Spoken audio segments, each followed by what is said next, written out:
प्रभु यीशु मसीह के पर्वतीय उपदेश और इस श्रृंखला में आज हम इसके 53वें संदेश पर आ गए हैं और आज हम मत्ती रचित सुसमाचार उसके 7वें अध्याय के 22वें और 23वें पद पर कुछ देर विचार करेंगे। यहाँ पर इस प्रकार से लिखा हुआ है, उस दिन बहुतेरे मुझसे कहेंगे कि हे प्रभु, क्या हमने तेरे नाम से भविष्यवाणी नहीं की और तेरे नाम से दुष्ट आत्माओं को नहीं निकाला और तेरे नाम से बहुत अचंभे के काम नहीं किए? तब मैं उनसे खुलकर कह दूंगा कि मैं तुमको कभी नहीं जानता। हे कुकर्म करने वालों, मेरे पास से चले जाओ। और यहाँ पर एक बड़ी विचित्र सी परिस्थिति है। कुछ लोग ये दावा कर रहे हैं कि हे प्रभु, हमने तेरे नाम से भविष्यवाणी की है, हमने तेरे नाम से दुष्ट आत्माओं को निकाला है और हमने तेरे नाम से बहुत अचंभे के काम किए हैं। और उनका ये दावा खोखला नहीं है। वो अपने दावे के साथ अपनी डायरियों को, जिसमें उन्होंने तिथि वाइज लिखा हुआ है कि उन्होंने कब कहाँ प्रचार किया, कब दुष्ट आत्माओं को निकाला, कब अचंभे के कार्य करे, कब भविष्यवाणी करी, ये सब लिखा है। और न सिर्फ उनके पास लिखा है, लेकिन उनके पास बहुत सारे फोटोग्राफ्स भी हैं, बहुत तस्वीरें हैं जब वो ये कार्य कर रहे थे। वीडियो हैं उनके पास, वीडियो रिकॉर्डिंग्स हैं, और वो भी उनके पास सबूत के रूप में रखे हुए कि देख, हमने तो ये करा था। ये फोटोग्राफ्स हैं, ये वीडियोग्राफी है। और कितने अखबार हैं, कितने पत्रिकाएं हैं जिनमें हमारे नाम छपे हैं,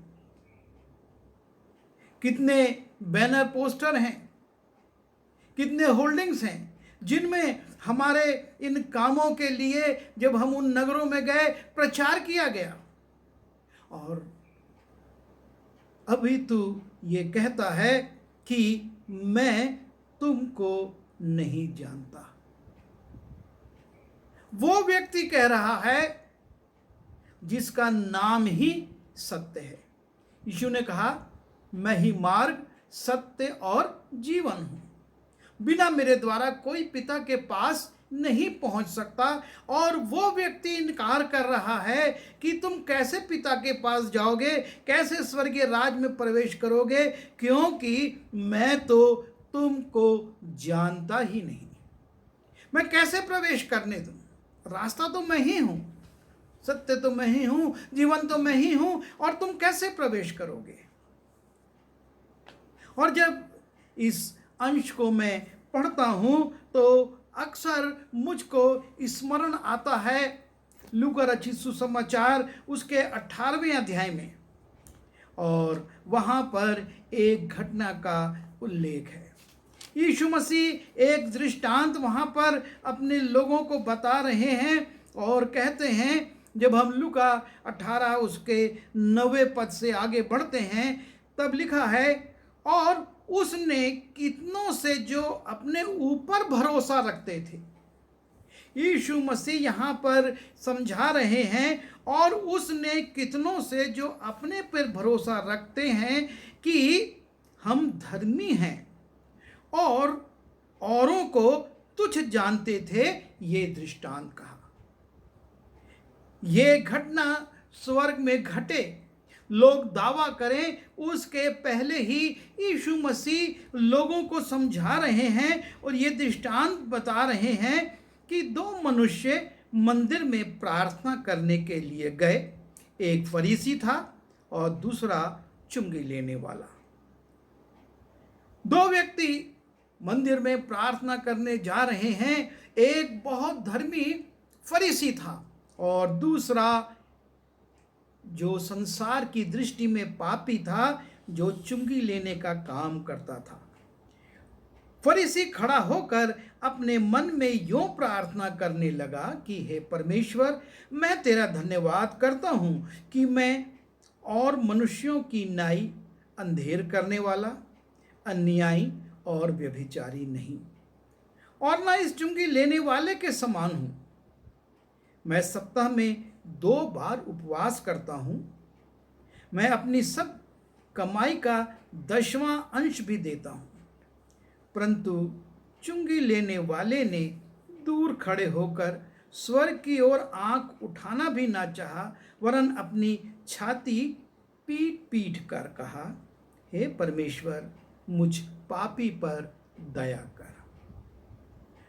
और तब यीशु मसीह अपने चेलों से कहते हैं, मैं तुमसे कहता हूँ कि वो दूसरा नहीं, अर्थात वो फरीसी नहीं, परंतु यही चुंगी लेने वाला मनुष्य धर्मी ठहराया जाकर अपने घर गया। ये चुंगी लेने वाले के लिए यीशु मसीह कहते हैं, परंतु यही मनुष्य धर्मी ठहराया जाकर अपने घर गया। ये एक बड़ा विचित्र सा मुझको लगता था। चुंगी लेने वाला प्रार्थना करा, हे पापी प्रभु, हे परमेश्वर, मुझ पापी पर दया कर। और परमेश्वर ने उसकी प्रार्थना को स्वीकार किया। ये ठीक बात है, ये परमेश्वर का अधिकार है कि वो किसकी प्रार्थना स्वीकार करता है। लेकिन मैं ये सोचता था कि आखिर इस फरीसी की प्रार्थना क्यों नहीं सुनी गई, ये क्यों नहीं धर्मी ठहराया गया। ये तो फरीसी था, और फरीसी होना एक बहुत बड़ा धार्मिक ओहदा था, एक बहुत बड़ा पद था। उनका मान सम्मान सब जगह होता था, और ये फरीसी खड़ा होकर अपने मन में प्रार्थना कर रहा है, हे परमेश्वर, मैं तेरा धन्यवाद करता हूँ। और मैं इस फरीसी पर कई बार विचार करता था, और जो बातें मुझको लगी और वो ये कि इस फरीसी के मन में एक घमंड था। लिखा है कि वो फरीसी परमेश्वर से अपने मन में प्रार्थना करने लगा कि हे परमेश्वर, मैं तेरा धन्यवाद करता हूँ कि मैं और मनुष्यों की नाई अंधेर करने वाला, अन्यायी, व्यभिचारी और ना इस चुंगी लेने वाले के समान हूँ। ये फरीसी कुछ बातों को प्रकट कर रहा है। जब हम नीति वचन उसके 16वें अध्याय में जाते हैं और उसके 5वें पद को देखते हैं, वहाँ पर लिखा हुआ है कि परमेश्वर मन के घमंडियों से घृणा करता है। परमेश्वर मन के घमंडियों से घृणा करता है। और आगे लिखा है, मैं दृढ़ता से कहता हूं कि ऐसे लोग निर्दोष ना ठहरेंगे। जो अपनी धार्मिकता पर या अपनी किसी चीज पर घमंड करते हैं, वो परमेश्वर की दृष्टि में कभी भी निर्दोष ना ठहरेंगे। परमेश्वर की दृष्टि में ये घमंड एक घृणित कार्य है।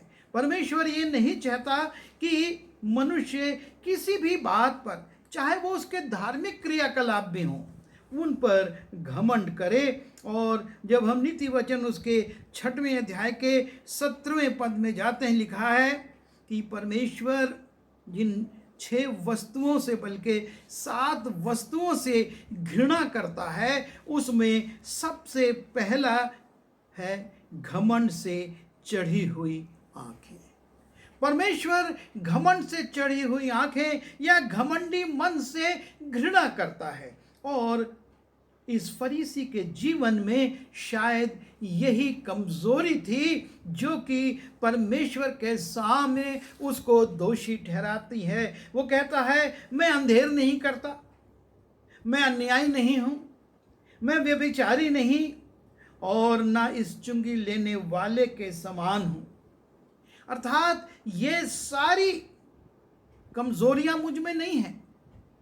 और तब वो परमेश्वर को अपनी धार्मिकता गिनवाता है और कहता है कि मैं सप्ताह में 2 बार उपवास करता हूँ। उपवास करना भी एक अच्छी बात है, परमेश्वर ये चाहता है, लेकिन ये बड़े घमंड से परमेश्वर को बता रहा है कि मैं सप्ताह में 2 बार उपवास करता हूँ और अपनी सब कमाई का 10वां अंश भी देता हूँ। और इस प्रकार से अपने जीवन की 6 खासियतों को ये परमेश्वर को बता रहा है। परमेश्वर अनजान है और उसको भूल जाने की शायद तकलीफ है, और इसलिए ये स्मरण करा रहा है कि मैं तो हफ्ते में 2 बार उपवास करता, दशमांश, हर चीज़ का दशमांश देता हूँ, मैं व्यभिचारी नहीं हूँ, मैं अन्यायी नहीं हूँ, मैं अंधेर करने वाला नहीं हूँ, मैं इस सामने खड़े हुए चुंगी लेने वाले के समान भी बेईमानी से पैसा कमाने वाला नहीं हूँ।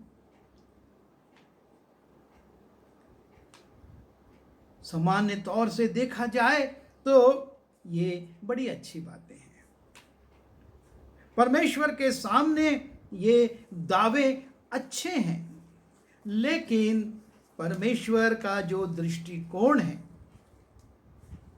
क्योंकि ये फरीसी था, और चूंकि ये फरीसी था इसलिए चाहे ये चाहे और चाहे ये ना चाहे, चाहे ये खुशी से करे और चाहे ये खुशी से ना करे, इसको हफ्ते में 2 उपवास रखना ही थे, इसको अपनी आय का दशमांश देना ही था, इसको एक पवित्र जीवन जीना ही था, इसको गलत कामों से अपने आप को अलग रखना ही था, क्योंकि ये फरीसी था।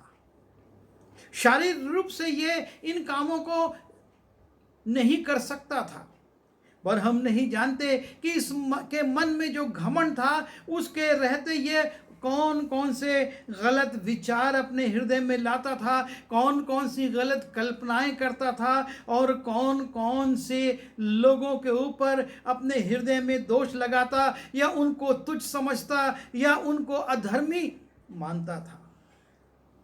और इसलिए जब हम यहाँ पर देखते हैं और यीशु मसीह कहते हैं, मैं तुमसे कहता हूँ कि वो दूसरा नहीं, अर्थात वो फरीसी नहीं, परंतु यही चुंगी लेने वाला मनुष्य धर्मी ठहराया, ये धर्मी ठहरा दिया गया। और जो समस्या है और वो यही है कि परमेश्वर के राज्य में कौन प्रवेश करेगा। ये लोग दावा कर रहे हैं कि हे प्रभु, हमने तेरे नाम से भविष्यवाणी नहीं की, क्या हमने तेरे नाम से दुष्ट आत्माओं को नहीं निकाला, क्या हमने तेरे नाम से बड़े बड़े अद्भुत काम नहीं किए। पर प्रभु यीशु मसीह कहता है, मैं तुम्हें नहीं जानता, मैं तुम्हें नहीं जानता। और मत्ती उसके 24वें अध्याय में जब हम जाते हैं, वहाँ पर यीशु मसीह अपने चेलों से कहते हैं, यीशु ने उन्हें उत्तर दिया, सावधान रहो, कोई तुम्हें ना भरमाने पाए। और यीशु मसीह कहते हैं, मैंने ये बातें तुमसे पहले से ही कह दी हैं, मैं तुमको पहले से बता दे रहा हूँ। और तब मत्ती 24:11 में वो कहता है कि बहुत से झूठे भविष्यवक्ता उठ खड़े होंगे, और संभव है ये दावा करने वाले उन्हीं भविष्यवक्ताओं में से कोई हो जो कहें कि हमने तेरे नाम से भविष्यवाणी करी, और बहुत से झूठे भविष्यवक्ता उठ खड़े होंगे और बहुतों को भरमाएंगे।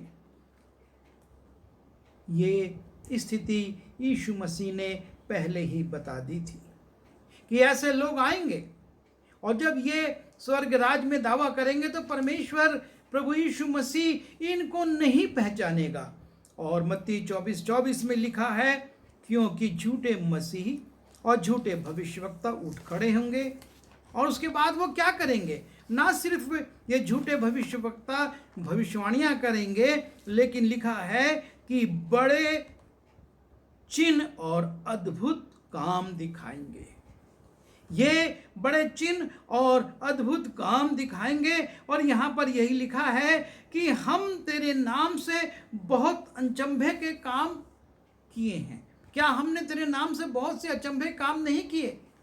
पर यीशु मसीह इनके विषय में भी कहते हैं कि इनका उद्देश्य प्रभु को महिमा देना नहीं, लोगों को उद्धार के मार्ग पर लाना नहीं, लेकिन इनका उद्देश्य ये था कि यदि हो सके तो चुने हुओं को भी भरमा दे। ये उद्देश्य था इनका, और इस उद्देश्य के लिए ये काम करते थे। जब हम प्रकाशित वाक्य के 13वें अध्याय के 13वें पद को देखते हैं, वहाँ पर उस दुष्ट के विषय में लिखा है, और लिखा है कि वो कैसे अद्भुत काम करता था और वो बड़े बड़े चिन्ह दिखाता था, यहाँ तक कि मनुष्यों के सामने स्वर्ग से पृथ्वी पर आग बरसा देता था। यह था इस भरमाने वाले का काम, जो कि वो लोगों को भरमाने के लिए करता था, ना कि परमेश्वर की योजना पूरा करने के लिए। और जब हम दूसरा तीमुथियुस उसके दूसरे अध्याय के 19वें पद को देखते हैं, वहाँ पर लिखा है कि परमेश्वर प्रभु यीशु मसीह अपने लोगों को पहचानता है, वो उनको जानता है। और लिखा हुआ है, तो भी परमेश्वर की पक्की नींव बनी रहती है। बहुत सी बातें ऊपर लिखी हुई हैं और मैं उनको नहीं पढ़ रहा हूँ, पर उसका जो सार है, तो भी परमेश्वर, बहुत से लोग आएंगे, भरमाएंगे, नई अलग नींव रखना चाहेंगे, लेकिन लिखा है तो भी परमेश्वर की पक्की नींव बनी रहती है, और उस पर ये छाप लगी है कि प्रभु अपनों को पहचानता है। प्रभु यीशु मसीह अपनों को पहचानता है। वो उनसे ये नहीं कहेगा कि मेरे सामने से दूर हो, क्योंकि मैं नहीं जानता। वो अपनों को पहचानता है। और तब एक घटना याद आती है, जब हम लूका उसके 10वें अध्याय में जाते हैं, और जब हम उसके 9वें अध्याय में जाते हैं, वहाँ पर यीशु मसीह 12 चेलों की नियुक्ति करते हैं, और लिखा है कि उन्होंने उनको बहुत सारे कामों पर अधिकार भी दिया, उनको आश्चर्य करने के लिए अधिकार दिया। और तब 10वें पद के पहले पद में लिखा है, और इन बातों के बाद प्रभु ने 70 और मनुष्य नियुक्त किए कि जिस जिस नगर और जगह को वो आप जाने पर था, वहाँ उन्हें 2-2 करके आगे भेजा। और यीशु मसीह ने 70 व्यक्ति और नियुक्त कर दिए। और 17वें पद में लिखा है, वे 70 आनंद से फिर आकर कहने लगे, हे प्रभु, तेरे नाम से दुष्ट आत्माएं भी हमारे वश में, अर्थात हमने दुष्ट आत्माओं को भी निकाला है। वो ये दावा करेंगे कि हमने दुष्ट आत्माओं को निकाला है। और यहाँ पर ये 70 मनुष्य बड़े आनंद के साथ, ये 70 लोग जिनको परमेश्वर प्रभु यीशु मसीह ने नियुक्त किया था और भेजा था, वो कहते हैं, वे प्रभु तेरे नाम से दुष्ट आत्माएं भी हमारे वश में हैं।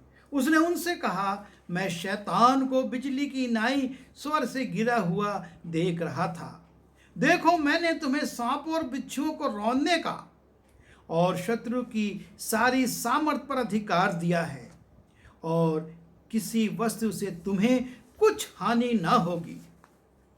प्रभु यीशु मसीह इन सत्रों को समझा रहे हैं और मैंने तुमको अधिकार दिए हैं, पर कहते हैं तो भी इससे आनंदित मत हो कि आत्मा तुम्हारे वश में है, परंतु इससे आनंदित हो कि तुम्हारे नाम स्वर्ग पर लिखे हैं।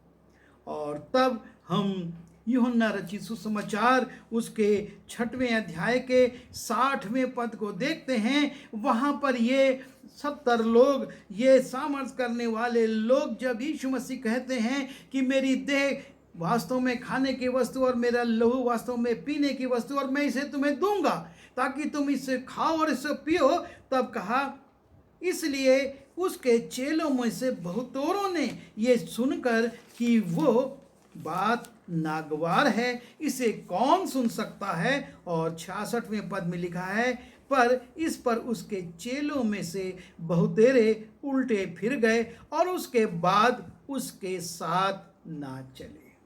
और ये वो लोग हैं जिन्होंने सामर्थ के काम किए थे, जिन्होंने दुष्ट आत्माओं को निकाला था, जो यीशु मसीह के सेवकाई में आगे आगे जाकर प्रचार करता है।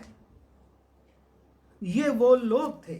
लेकिन जब यीशु मसीह ने और गंभीर बातें इन पर प्रकट करी और इनसे कहा कि तुम्हें ये करना होगा, तो इनको ये नागवार लगा, कठिन लगा, और लिखा है कि वो फिर गए। और उसके बाद जब स्वर्गीय राज्य में ये दावा करेंगे कि हे यीशु, हमने तेरे नाम से ये काम किए थे, तब यीशु कहेगा, मैं तुम्हें नहीं पहचानता। तुम तो कौन हो? तुम कुकर्म करने वाले हो गए हो, और इसलिए अब मैं तुम्हें नहीं पहचानता। वो जीवन की पुस्तक में से उनके नाम काट चुका है। और जो पुस्तकें खोली गई और जीवन की पुस्तक खोली गई और उनके काम प्रकट हुए और नाम जब इनका नहीं मिला, तो यीशु मसीह कहते, मैं तुम्हें नहीं जानता। और इसलिए बड़ा आवश्यक है कि हम प्राण देने तक, जैसा कि प्रकाशित वाक्य 2:10 में लिखा, प्राण देने तक विश्वासी रहे। प्राण देने तक तू अपनी सेवकाई को उसी ईमानदारी से, वफादारी से और पवित्रता से और परमेश्वर को आदर मान देते उसकी महिमा के लिए कर। जब तू प्राण देने तक ऐसा करेगा, तब लिखा हुआ है कि मैं तुम्हें जीवन का मुकुट दूंगा। मुकुट पाने के लिए स्थिर विश्वास आवश्यक है, स्थिर सेवकाई आवश्यक है, और प्रभु यीशु मसीह में स्थिर बने रहने की आवश्यकता है।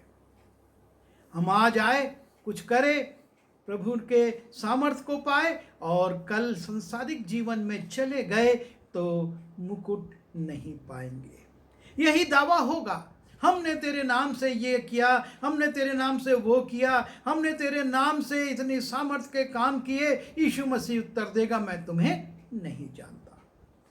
और मूल्यांकन अभी करना है, निर्णय अभी करना है, क्योंकि जब वो एक बार बोल देगा कि मैं नहीं जानता, तो उसके बाद कुछ नहीं हो सकता। अभी हो सकता है, अभी हम अपने जीवन का मूल्यांकन करके फिर से अपने संबंधों को दृढ़ कर सकते हैं। वो पापी डाकू बिल्कुल अंतिम समय में यीशु मसीह को स्वीकार किया, विश्वास किया और कहा, उससे गया कि आज ही तू मेरे साथ स्वर्गलोक में होगा। प्रभु यीशु मसीह सबको अनंत जीवन देना चाहता है। आवश्यकता है कि प्राण देने तक हम विश्वास में, सेवा में, कार्यों में, आत्मिकता में स्थिर रहें। आइए प्रार्थना करें। प्रभु जी, सहायता कीजिए कि हम जिस हल पर हाथ रखे हैं उस पर हाथ रख कर पीछे ना देखें, लेकिन हम उसमें आगे आगे आगे चलते जाएं ताकि अच्छी फसल प्राप्त करके आपके खत्ते में उसे जमा कर सकें। प्रभु जी, हम वो दावे ना करें कि हमने तेरे लिए ये किया और तू हमको ना पहचाने, पर तू कहे, हे मेरे अच्छे दास, तू थोड़े में विश्वास योग्य रहा, अब बहुत वस्तुओं का वारिस बन जा। सबको ये अनुग्रह दे, बिनती यीशु के नाम में, आमीन।